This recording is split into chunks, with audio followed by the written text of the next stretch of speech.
السلام علیکم ناظرین، جہاں زیب عباسی ایک نئے یوٹیوب پروگرام کے ساتھ حاضر ہے۔ پی ڈی ایم کی اتحادی حکومت ختم ہو چکی ہے، قومی اسمبلی تحلیل ہو چکی ہے۔ صدر مملکت نے سابق وزیر اعظم شہباز شریف کی بھیجی گئی جو ایڈوائز ہے اس کے اوپر دستخط کر دیے ہیں۔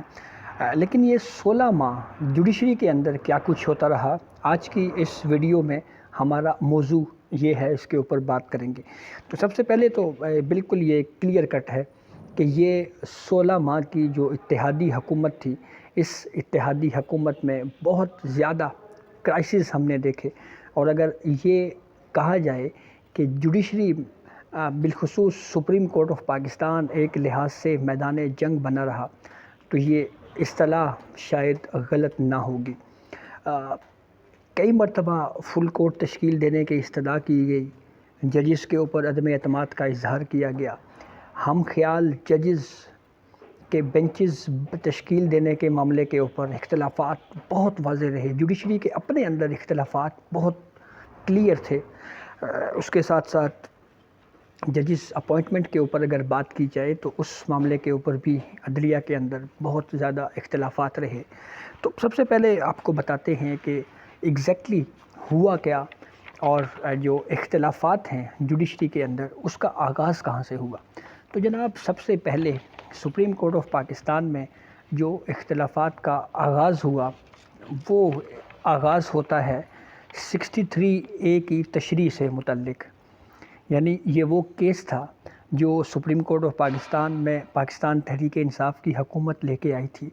کہ جب الیکشنز ہوتے ہیں تو اس الیکشنز میں جو ہدایت دینا ہوتا ہے پارٹی کی جانب سے، وہ پارٹی سربراہ کی جانب سے ہدایت دی جاتی ہے یا وہ ہدایت پارلیمانی پارٹی کے ہیڈ کی جانب سے دی جاتی ہے۔ یہ وہ فیصلہ تھا جس کی بنیاد کے اوپر یہ قانونی ماہرین کی جانب سے بھی کہا گیا کہ سپریم کورٹ آف پاکستان نے آئین کو ری رائٹ کیا ہے۔ اس معاملے کے اوپر بھی ہم نے دیکھا کہ فل کورٹ تشکیل دینے کی استدعا کی گئی جو رد کی گئی۔ دوسری سٹیج تھی پنجاب الیکشنز کی۔ یہ وہ وقت تھا جب دو کینڈیڈیٹس تھے میدان میں، ایک پی ٹی آئی کے کینڈیڈیٹ چودھری پرویز الہی اور اتحادی حکومت یا مسلم لیگ نون کے کینڈیڈیٹ تھے حمزہ شہباز شریف۔ الیکشنز بالکل واضح نظر آ رہا تھا کہ حمزہ شہباز الیکشنز جیت رہے ہیں، لیکن پھر سپریم کورٹ آف پاکستان میں کیس آیا، اور پھر اس کے بعد اس فیصلے کو اگر ہم پڑھیں، اور آج بھی اس کے اوپر پولیٹیکل پارٹیز کی جانب سے یہ کہا جاتا ہے کہ الیکشن پی ٹی آئی کو دیا گیا۔ پھر اس کے بعد پنجاب اور خیبر پختونخوا انتخابات کا معاملہ تھا جب پی ٹی آئی نے اپنی دونوں صوبائی اسمبلیز ڈیزالو کر دی۔ ایک پولیس والے کے تبادلے کے کیس میں سپریم کورٹ آف پاکستان کے ایک بینچ نے یہ رائے دے دی کہ سپریم کورٹ کو اس معاملے پہ از خود نوٹس لینا چاہیے۔ از خود نوٹس لے لیا گیا، اور پھر ایک طرف کیس لاہور ہائی کورٹ میں زیر سماعت تھا، پھر کیس پشاور ہائی کورٹ میں زیر سماعت تھا، لیکن ان دونوں زیر سماعت کیسز کے باوجود سپریم کورٹ آف پاکستان اور بالخصوص ہمارے chief justice of Pakistan Umar Ata Bandial صاحب نے از خود نوٹس لیا، اور پھر از خود نوٹس کے بعد جو کچھ ہوا وہ آپ کے سامنے ہے۔ اس فیصلے پہ آج تک امپلیمنٹ بھی نہ ہو سکا، اور اس کے ساتھ ساتھ اس معاملے کے اوپر بہت زیادہ جوڈیشری کو کرٹیسائز کیا گیا۔ عمران دار ججز کے القابات سے سپریم کورٹ کے ججز کو نوازا گیا، پارلیمنٹ میں بہت زیادہ تنقید ہوئی، فل کورٹ بنانے کی استدعا کی گئی جو کہ رد کر دی گئی۔ پھر اس کے بعد جب 9 مئی کا واقعہ ہوتا ہے تو پھر ملٹری کورٹس قائم کرنے کا فیصلہ ہوتا ہے حکومت اور اسٹیبلشمنٹ کی جانب سے۔ اس معاملے پہ پھر کچھ درخواست گزاران سپریم کورٹ آف پاکستان آ جاتے ہیں، اور سپریم کورٹ میں پٹیشن فائل کرنے سے پہلے chief justice of Pakistan Umar Ata Bandial صاحب سے ایک درخواست گزار ملاقات کرتے ہیں۔ اس کے اوپر بھی پھر کرٹیسزم ہوا کہ ایک عام ساحل کو یہ سہولت میسر نہیں ہے کہ وہ منصف اعلیٰ چیف جسٹس آف پاکستان جو ایک بڑا آئینی عہدہ ہے، ان سے اس طرح سے ایک عام آدمی، ایک عام ریڈی مان، ایک عام غریب ساحل تو کم از کم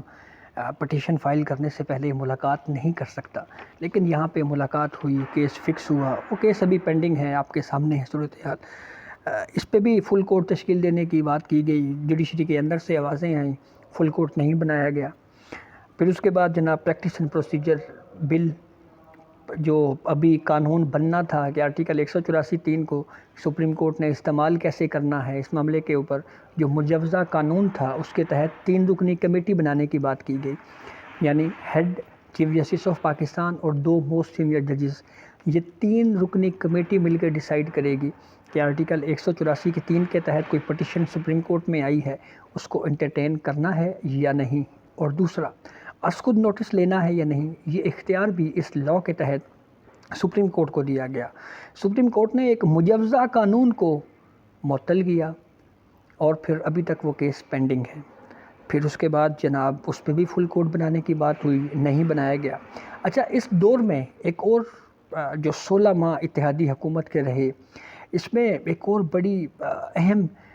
موضوع ہے، اور وہ ہے جوڈیشری کے اپنے اندر بہت شدید اختلافات رہے، بالخصوص ججز اپوائنٹمنٹ والے ایشو پہ۔ ایک سیکشن آف ججز کا یہ ویو ہے کہ انتہائی موسٹ سینئر ججز کو ہی سپریم کورٹ میں اپوائنٹ ہونا چاہیے، لیکن ایک اور سیکشن آف ججز کا یہ ماننا ہے کہ بھئی یہ تو ثوابدید ہے اور یہ پک اینڈ چوز بھی ہو سکتا ہے، ہم کمپیٹنسی اور ان چیزوں کو دیکھ کر کسی بھی جونیئر جج کو لگا سکتے ہیں۔ اس کے اوپر اختلافات بہت شدید رہے۔ ایک بڑا اہم واقعہ ہے اسی حوالے سے کہ سندھ کے کچھ ججز کی اپوائنٹمنٹ کا ایشو تھا، اس معاملے کے اوپر اتفاق رائے نہ ہو سکا۔ چیف جسٹس آف پاکستان اور بالخصوص سپریم کورٹ کی جانب سے یہ کہا گیا کہ اجلاس مؤخر ہوا، لیکن پھر دوسری جانب سے یہ کہا گیا کہ نہیں، اکثریت میں نہیں تھے تو اس لیے جو نام